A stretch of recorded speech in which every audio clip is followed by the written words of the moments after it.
एका तपभराच्या मौन व्रतानंतर एक तपस्वी भाविकांना दर्शन देऊन आपले मौन सोडणार होते.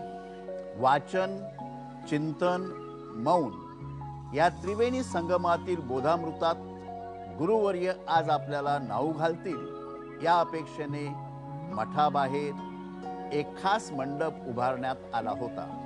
आश्रमातील शिष्यगणाबरोबर भक्तगणही अफाट संख्येनं उपस्थित होता. लवकरच महाराजांचा मौलिक ध्वनी एका तपानंतर आपल्या कानावर प्रथमच पडणार आहे, अशा शब्दात एका ज्येष्ठ शिष्याने सभेपुढे प्रास्ताविक केले. ध्वनी महत्वाचे नसतात, महत्वाचे असतात ते प्रतिध्वनी, या वाक्याने सुरुवात करून त्या तपस्वीने आपले मौन सोडले. ते कसे?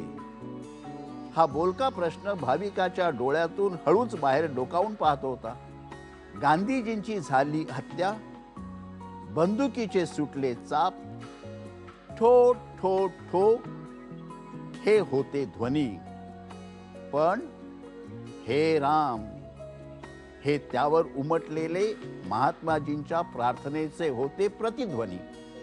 प्रभू ख्रिस्ताला वधस्तंभावर खिळताना कारवारीच्या टेकडीवर हातोड्याचे उठले आवाज, ठो ठो ठो हे होते ध्वनी. पण पित्या त्यांना क्षमा कर, कारण ते काय करतात हे त्यांना समजत नाही. हे गगनी उमटले ख्रिस्ताच्या क्षमेचे प्रतिध्वनी. म्हणून मित्र हो, धावू नका ध्वनींच्या माग, करा पाठपुरावा प्रतिध्वनींचा. केवळ प्रतिध्वनींचाच हा काव्यमय सल्ला देऊन पुन्हा एक वार महाराजांनी स्वतःला आणखी एका तपाकरिता महामौन व्रतात लपेटून घेतले. गांधीसारखी माणसं ही त्या शांतीचे उपासक होते.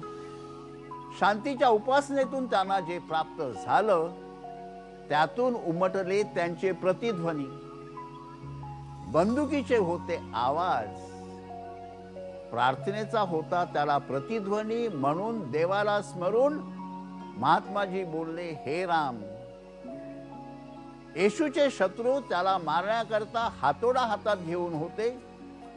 त्यांच्या हातात खिळे होते, खिळ्यावर आवाज होत होते, ठो ठो ठो. ख्रिस्ताने दिला प्रतिध्वनी आणि सांगितलं, पित्या त्यांना क्षमा कर, कारण ते काय करतात हे त्यांना समजत नाही. गांधीजीच्या आवाजात, ख्रिस्ताच्या आवाजात, त्यांच्या प्रतिध्वनीमध्ये जे मोती दडलेले होते ते आपल्याला सामान्य मातीमध्ये मिळत नाहीत, किनाऱ्यावरच्या मातीमध्ये मिळत नाहीत. किनाऱ्याच्या मातीत असतो तो उथळ पाण्याचा थैथयाट आवाज, समुद्राच्या पोटाशी असतो, समुद्राच्या तळाशी असतो तो ती शांतता. त्यातून जो प्रतिध्वनी येतो तो त्या व्यक्तीला अमर करतो. आज महात्मा झाले, युगात्मा झाले, अमर झाले. ख्रिस्त येशू हे महात्मा झाले, अमर झाले. त्यांनी चिरशांतीचा संदेश दिला. पण ते प्रतिध्वनी उमटले सागराच्या तळातून. सागराच्या तळातून जे मोती सापडले त्यातून हे प्रतिध्वनी निर्माण झाले. म्हणून आवाज महत्वाचा नाही, ध्वनी महत्वाचा नाही, महत्वाचा आहे तो प्रतिध्वनी. हरी प्राप्तीसी उपाय, धरावे संतांचे ते पाय, धरावे संतांचे ते पाय, धरावे संतांचे ते पाय.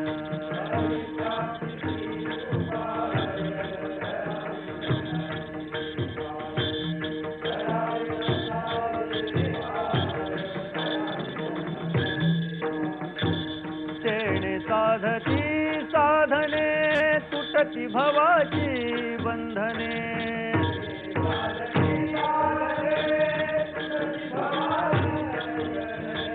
तेणे साधती साधने, तुटती भवाची बंधने.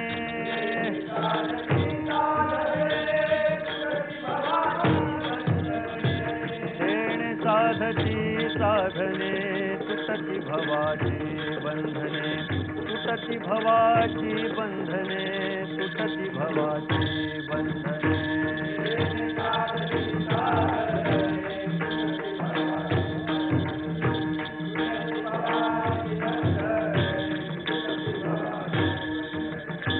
संताविण प्राप्ती नाही ऐशी वेद देत ग्वाही ऐशी वेद देत ग्वाही ऐशी वेद देत ग्वाही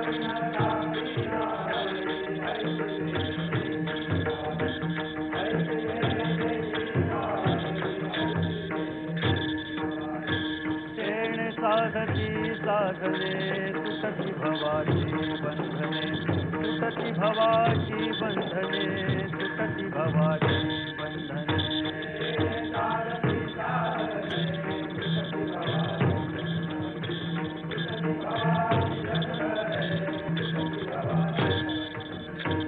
एका जनार्दनी संत पूर्ण करीती मनोरथ पूर्ण करीती मनोरथ पूर्ण करीती मनोरथ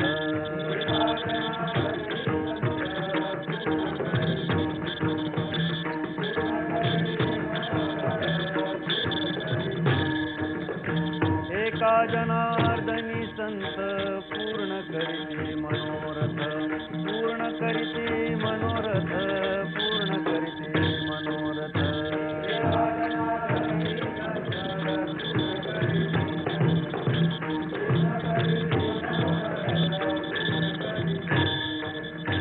तेणे साधती साधने तुटती भवाची बंधने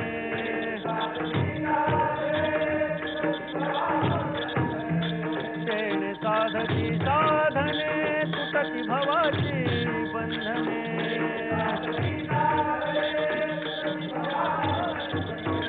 तेणे साधती साधने तुटती भवाची बंधने तुटती भवाची बंधने तुटती भवाची बंधने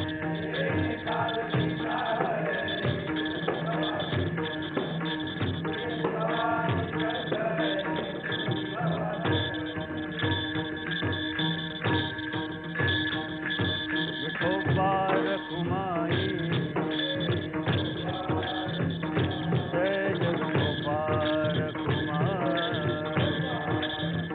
जय जगोपार कुमार